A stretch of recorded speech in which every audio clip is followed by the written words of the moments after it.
Welcome to the Deep Dive. Today, we're diving into something I know is top of mind for, well, pretty much everyone in HR. Yeah. The challenge, the constant challenge of finding and hiring the right people. Yeah. You know the drill. You're sifting through just mountains of resumes. Feels like it anyway. Always Yep. against the clock. Mm-hmm. And then, that real gut punch when someone who seemed perfect on paper just doesn't work out. It's tough. It really can feel like you're navigating a minefield sometimes. And, the interesting thing is the very tools that were meant to make it all easier, sometimes they just add another layer of complexity. Absolutely. Yeah. And I think to really get a handle on where we are now, it's actually kind of useful to take a quick look back, like way back. Okay. How did we even start hiring? I mean, even cavemen, right? Okay. It was about who's got the skills, who's the best hunter, who's the best gatherer. Right. The essential skills for survival, basically. Mm. And if you fast forward quite a bit, you see some surprisingly organized efforts really early on. Right, yeah. Yeah. Reports suggest that, during the building of the Great Pyramid of Giza, Wow, okay. yeah, way back, maybe 2686 BCE, the Egyptians actually had specific officials, people whose job it was to recruit, yes, but also train and handle all the logistics for this huge workforce. That's incredible. Talk about large-scale HR back in ancient Egypt. It really shows early organizational thinking around, well, talent acquisition, doesn't it? It does. And get this, around 55 BCE, Julius Caesar, he basically had the first employee referral program. No way. Yeah, offering rewards, like bonuses, to his soldiers if they brought in good recruits for the army. Huh.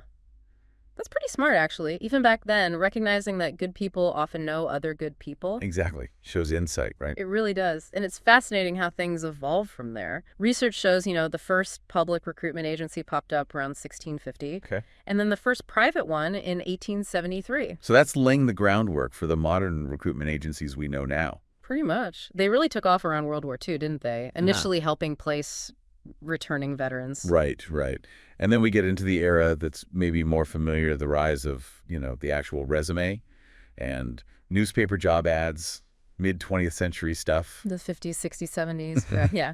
And then technology starts speeding things up. The 80s brought PCs into HR, fax machines. Oh, the fax machine. Remember those? Yeah. Some early streamlining, I guess. But the huge shift, the real game changer, was the internet in the 90s. Definitely. Suddenly job boards online. Yeah. And those first applicant tracking system, the ATS. Which meant you could reach way more people. But the volume just exploded, right? Exactly. Then the 2000s, it was all about social media recruiting, LinkedIn, and so on. And now we're even seeing AI step in. Yeah. Robots like, Tengai? Vera? Doing initial interviews? Yeah, starting around 2019, 2020, it's been a massive transformation, really. It really has. Yeah. And, connecting this back, every single step, every innovation was really about making hiring more efficient, faster, easier. That was the goal, yeah. But, as you said right at the start, chasing efficiency, it hasn't always given us better results, has it? And that, I think, that brings us right to the core problem we need to unpack today. These ATS systems, they were supposed to be the answer, right? Streamline everything. Mm-hmm. But so many HR pros I talk to, they still feel like they're battling systems that just aren't quite cutting it. You listening, maybe you felt this too, that potentially brilliant candidate, maybe someone with a less traditional career path, they just vanish, poof, into the system. Yeah, and it's worth thinking about how these traditional ATS work, fundamentally. They're mostly criteria-based, aren't they? Meaning they're looking for checkboxes. Does this candidate have X skill? Did they go to Y university? Have they followed a nice, straight career path? The design kind of assumed careers are linear. Right. But how many truly great people, the innovators, the game changers, actually have perfectly straight careers? It's pretty rare, isn't it? It really is. You find amazing people with diverse backgrounds. Maybe they took a detour, learned skills in an unexpected place. People who could be huge assets. But the ATS might just screen them out. Oh. Because the resume doesn't hit the exact keywords or the path looks, messy. Precisely. And that raises a really critical question, I think. Are these systems finding the best talent? Or are they just finding the people who are best at, gaming the system? People who know how to write the perfect ATS-friendly resume? Ooh, yeah. That's a worry. The risk of hiring paper tigers. Exactly. Candidates who look fantastic on paper, keywords all lined up, but they lack the actual substance, the drive, the adaptability, the real skills needed. It's almost like in chasing efficiency, Focusing so hard on ticking boxes, we might be accidentally filtering out the most interesting people, the ones who could bring different perspectives, challenge things, drive real innovation. It could be, yeah. Kind of engineering mediocrity, or at least a certain kind of sameness without even meaning to. And that disconnect, right? That feeling that something's missing in how we use these common systems. That's exactly why people are looking for new solutions, better ways. Which leads us naturally to some of the innovation happening now. Yeah, and one solution that's really caught our attention, something we wanted to dig into, is called AgentR. Okay. Now, AgentR isn't positioning itself as just, a slightly better ATS. It's aiming for a more fundamental shift, moving beyond that rigid checklist idea. Trying to understand the actual story behind the candidate, their potential. That seems to be the idea. It's about understanding the narrative. So how does it do that? What makes it different? Well, what's really interesting is its approach. It uses, get this, over 30 different data patterns to analyze a candidate's profile. 30 patterns. Okay, like what? It's looking beyond just keywords. It digs into their career trajectory, how have they progressed. It looks at the skills they've demonstrably used, and maybe most importantly, the outcomes they've achieved. Tangible results. Ah, okay. So it's trying to infer more context, like the complexity of the projects they handled or the scope of their responsibilities, how skills evolved over time, that kind of thing. Exactly. It's trying to get a richer picture than just, managed a team. Yeah. How big? What did they achieve? Did their responsibilities grow consistently?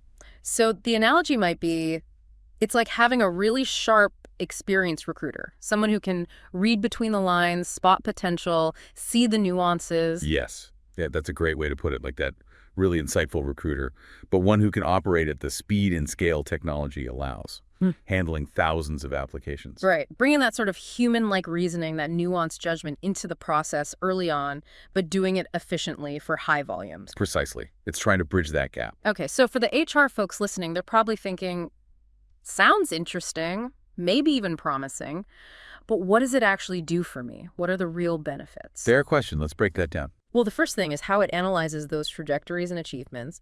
They talk about using humanly reasoning at scale. Right. Not just matching keywords, but understanding the context, the progression, the impact of what someone's done. So instead of just seeing, project manager 2018-2020, it tries to see patterns, increasing responsibility, successful delivery on complex projects, adaptability across different roles or industries. It's trying to figure out the so what behind every line on the resume, essentially. And by doing that, by taking that more holistic view, the aim is to spot those really key A-player traits, the capabilities that a simple keyword scan might completely miss. Because maybe those traits aren't explicitly listed in the job description keywords. Exactly. And importantly, it can also flag potential risks or areas you might want to probe deeper on in an interview, things that warrant a closer look. Okay, and another big promise, one that really jumped out at me, is helping users see beyond resume engineering. Ah, yes, the optimization game. We all know what happens, right? Candidates learn how to tweak their resumes just for the algorithms. Yeah. Sometimes it's really hard to tell what's real capability and what's just good marketing. Yeah, it's a skill in itself now. So AgentR tries to cut through that. That's the claim, that its reasoning-based approach focuses on substance, the actual career narrative, not just the clever use of keywords, tries to see the real story. And technically, how does it surface this? It uses a couple of things they mentioned. One is talent lens-based scoring. Okay. Which sounds like a more sophisticated way of evaluating potential based on all those patterns we talked about, over 30 in the current version, V0.1. Yeah. And the other is live pre-evaluation. So getting insights quickly as applications roll in? Seems like it. Immediate feedback based on that deeper analysis. Interesting. And is there a roadmap? Are they planning more? Yeah, they've outlined future versions. Version 2.1 is apparently focused on semi-automated hiring, trying to integrate things like organizational data, wider market insights, team collaboration features, make the whole workflow smoother. Okay, more integration. And beyond that? Version 2.2 aims for enhanced intelligence for proactive talent engagement. Proactive. So, like, identifying potential candidates before you even have a specific job opening. Anticipating needs. That's what it sounds like, yeah. Moving towards predicting future talent needs and spotting people who might fit, even if they aren't actively applying. That's ambitious. But look, let's talk brass tacks. Are there any numbers, any quantifiable results they're seeing? Yes, and this is where it gets pretty compelling, I think. According to their own data. Okay, internal data, noted. Right. They suggest it could cut those paper tiger hires, the ones who look good but don't perform, by 59%. 59%. Wow, that's huge if it holds up. A massive potential impact on hiring quality. Isn't it? And for teams feeling buried under applications, they also claim it can cut pre-screening effort by 78%. 78% reduction in effort. That would free up a ton of time. Time for recruiters to actually talk to candidates, do more strategic work. Exactly. Less time sifting, more time engaging. And one more stat. Their research suggests the candidate rankings produced by AgentR reflect actual on-the-job performance 2.7 times better than traditional methods. Okay, so a stronger correlation between the score AgentR gives and how someone actually performs in the role. That's a key metric.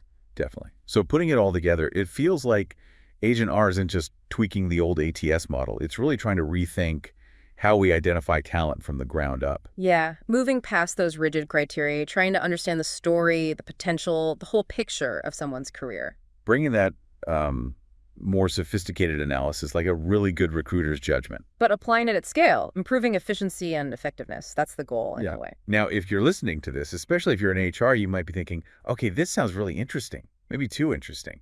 Is it just more tech hype? It's a valid question. We hear a lot of buzzwords in this space. We do, which is why we'd really encourage you, if this resonates, don't just take our word for it. See it for yourself.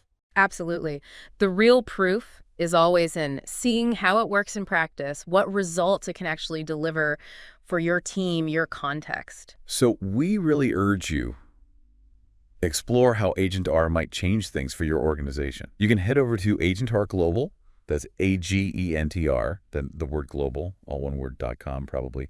But search AgentR Global. AgentR Global, got it. See the platform in action. Ask for a live demo. See how it actually analyzes those career paths, how it flags those A-player traits, how it tries to cut through the resume fluff. It could really be a pivotal step, couldn't it? Moving beyond the frustrations and limitations of just relying on traditional ATS, rediscovering that ability to really see the candidate. That human element, yeah. Understanding potential, seeing the bigger journey. And maybe think about this as we wrap up. The world of work is changing. Careers are less linear. Talent does come from everywhere, from all sorts of backgrounds. Are our current systems truly equipped to recognize that potential? Or are we potentially missing out on the next big innovator, the next game changer? Yeah, the next Leonardo da Vinci, maybe. Because their resume didn't tick the right boxes. Exactly. It's a really important thought. Are we set up to find the talent we truly need for the future? Something definitely worth considering. Well, thank you for joining us for this deep dive into hiring's evolution and the potential of tools like AgentR. Thanks, everyone, for tuning in to the deep dive. We'll catch you next time.